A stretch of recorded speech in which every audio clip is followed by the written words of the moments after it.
तो बंधु, आज देखते हैं पंचतंत्र हितोपदेश। आखिर क्या जरूरत थी ऐसे लिखने की? तो एक बड़ा ही प्यारा वर्ड है अरहत, यानी और मीन्स कमाना, पैदा करना, और हत मीन्स हितों की। किसके हितों की? इंसानों के हितों की रक्षा करने के लिए, यानी नैतिकता का व्यवहार। कोई भी काम करो जिसमें सभी इंसानों का भला होना चाहिए। भवतु सब मंगला, और यही है अरहत। अब देखिए, पंचतंत्र यानी पंचानाम तंत्रानाम समाहारः, ये सभी के लिए आहार होना चाहिए, समान रूप से सभी को खिलाना है, पिलाना है। पंचानाम तंत्रानाम समाहारः। अब देखते हैं कि पंचतंत्र क्या है। तो पंचतंत्र लेखक कौन है? विष्णु शर्मा, पंडित विष्णु शर्मा। पंचतंत्र क्यों लिखा गया है और इसके क्या उद्देश्य थे? तो इसके 5 उद्देश्य थे। काहे के लिए? समाहार, समान आहार, यानी लोगों का भोजन कैसा होना चाहिए? तो ऐसा होना चाहिए 5 प्रकार से। पहला है मित्र भेद। पहला है मित्र भेद, मित्र में मनमुटाव हो, अलगाव हो। दूसरा है मित्र की प्राप्ति। पहले मनमुटाव होगा, अलगाव होगा, और बाद में जब दोस्ती होगी तो उससे भयंकर लाभ होते हैं मित्र से। फिर तीसरा है काकोलुकियम, है ना, जैसे कौवे और उल्लुओं की कथा, एक दूसरे को लालच देना है, फिर उनको लपेटना है। लब्ध प्रणाश, सर्वनाश की स्थिति आ जाने पर, जब आपको पता चल रहा है कि अब कोई बाहर निकालने का नहीं है, तो दया दिखाओ, प्रेम दिखाओ, और फिर सामने वाले को कब्जे में ले लो, और फिर अपनी मंशा पूरी करो। अपरीक्षित कारक, सस्पेंस। अपरीक्षित कारक यानी सस्पेंस रखना है, दिखाना नहीं है। कूटनीति करो, हिंसा हो, हिंसा करो, लेकिन कोई उसको परख न सके। तो ये है 5 उद्देश्य: मित्रभेद, मित्र प्राप्ति, काकोलुकियम, लब्ध प्रणाश और अपरीक्षित कारक। तो ये ऐसा क्या है? तो पंचतंत्र का लेखक पंडित विष्णु शर्मा ही है, और इसी को चाणक्य या चंद्रगुप्त मौर्य का प्रधान चाणक्य कहा जाता है, जिसको विष्णुगुप्त कहते हैं, और यही विष्णु शर्मा है। महाभारत काल ईसा 470 के आसपास लिखी गई है। 8वीं शताब्दी में दामोदर गुप्त ने एक फिर से रचना की थी, और उसका नाम है कुट्टनियतम। कुट्टनियतम अर्थात पर्यंगक, पर्यंगकः स्वास्तरणः, यानी पर्याय क्या है? स्वस्तरण, यानी अपने लिए किसी भी चीज को पहनो। सपोज अगर कहीं ओम बुद्धिज्म का संकेत है, तो उसको अपने लिए उपयोग करो। अगर बुद्ध ने कहा था कि 4 आर्य सत्य है, तो वो जो आर्य है बड़ा खूबसूरत वर्ड है, तो उसको उठाकर अपने लिए उपयोग करना। अस्तरण करना, नामकरण करना, हस्तांतरण करना, पहनना। जो अच्छा है वो कपड़ों की तरह पहनो, और जो सड़ा पड़ा है अपना खुद का, वो दूसरे को। तो इसी को कहते हैं स्वस्तरण। स्वास्थ्य रणः, इसी को स्वास्तिक कहते हैं, जो लाभ का प्रतीक होता है।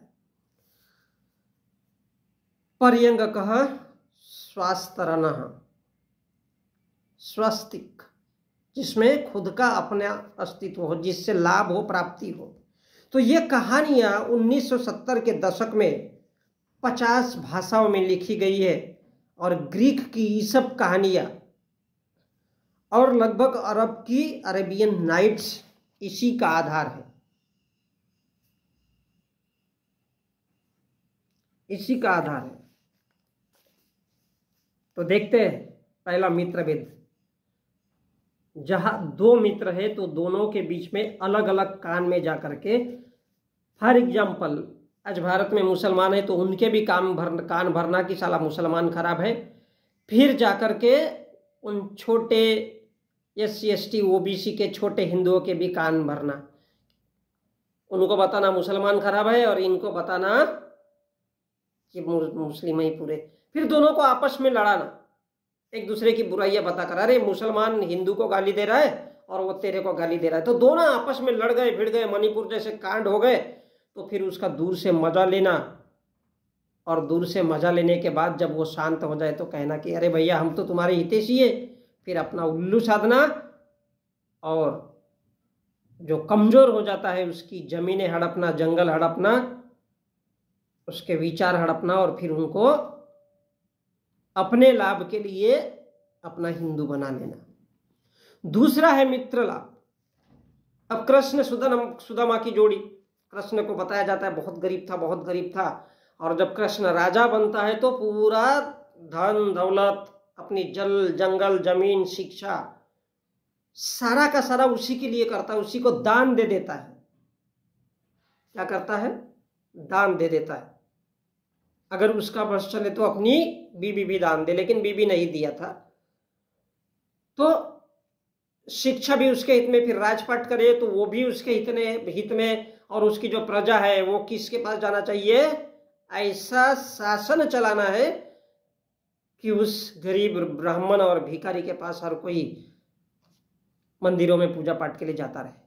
तो ये क्या है? मित्र से लाभ, एक बंधन, एक धागा बांधो, दोस्ती बांधो कि भैया तू मेरा मित्र है, एक रस्सा बांधो उसको और समझाओ कि भैया तू मेरा मित्र है। तो ये गरीब बनाने का ढोंग, सुदामा ब्राह्मण गरीब। फिर कृष्ण जैसा धन्य धान्य जमीन राजपाट सब तेरे नाम, खाली घर तेरे नाम, खाली घर में मेरे नाम रखता हूं, बाकी का सब तेरे नाम।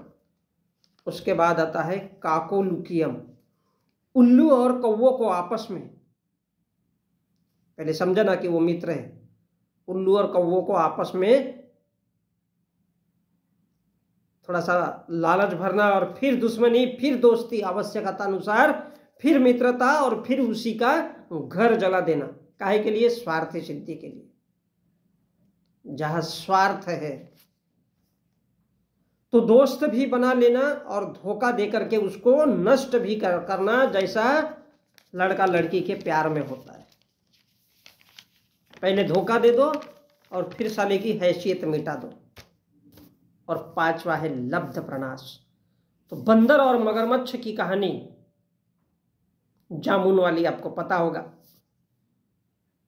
दोस्ती, फिर वो अपना कलेजा रख देता है कि बोले मांग तेरे को क्या चाहिए, उस समय बोलो कि भैया कलेजा दे दे, तो वो बचना ही नहीं है। क्या करना है? दिखावा, मेहमान नवाजी, फिर टाई टाई पीस। चालाकी करने वाला चतुराई से जीतता है, और विश्वास करने वाला मूर्ख होता है जो हाथ में आई हुई वस्तु से भी वंचित रह जाता है। जैसे भारत के OBC SC ST के लोग हक अधिकार आरक्षण उनको रहने के बावजूद भी उखाड़ नहीं सकते कुछ। तो ये था लब्ध प्रणाश चौथा। और पांचवा है अपरीक्षित कारक। बेशक बुरा करो, बेशक बुरा करो, इतना बुरा करो, लोगों को मारना है मारो, मणिपुर के जैसे लड़ाना है लड़ाओ, लेकिन गुंजाइश रखो, क्योंकि न्यायाधीश अगर अपने कानून पे उतर जाए तो फिर वो ब्राह्मण को भी नहीं छोड़ता है। वैसे तो भारत का मीडिया, कोर्ट कचहरी सब ब्राह्मणवादी है, एक एग्जाम्पल दे रहा हूं, लेकिन वक्त आता है तो वो ब्राह्मण को भी नहीं छोड़ता है। हत्या करो, पाप करो, लेकिन कोई समझ ना सके, परख ना सके, ऐसा नहीं तो भुगतना पड़ेगा। क्योंकि कानून, अगर कानून पे वास्तव में आ गया तो वो किसी को नहीं छोड़ेगा। और इसलिए मोहन भागवत कहता है कि काम करो जो संघ की मर्यादा है, फिर मणिपुर हो या फिर हाथरस की घटना 3 जुलाई 2024 की, कोई देख परख न सके। तो बंधुओं, ये है उद्देश्य पंचतंत्र का, चालबाजी करो, धोखाधड़ी करो, दूसरे के हिस्से का खाओ, हिंसा करो, लोगों को लड़ाओ, लेकिन नीतिपूर्वक चतुराई से, चालबाजी से, क्योंकि चालबाजी जीत जाती है। धोखेबाजी भी प्रेम लगे, जिससे आत्मरक्षा हो, स्वस्तरण, स्वास्थ्य का भला हो, स्वास्थ्य को लाभ हो और धन समृद्धि आए और मित्रता भी दिखे और लगे कि ये सब ज्ञान है, विद्या है और जो बता रहे यही सब सत्य है, शाश्वत है और यही सनातन है और यही तो ब्राह्मण का धर्म है। तो दिखाना क्या है?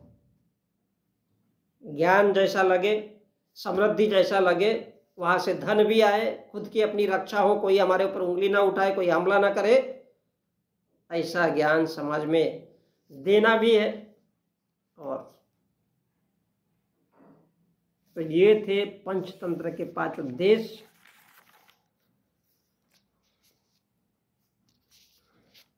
लिखने के, इसलिए उसको कहा गया है पंचतंत्र। मित्र भेद, मित्र लाभ, काकोलुकियम, लब्ध प्रणाश और अपरीक्षित कारक। मैं संजय।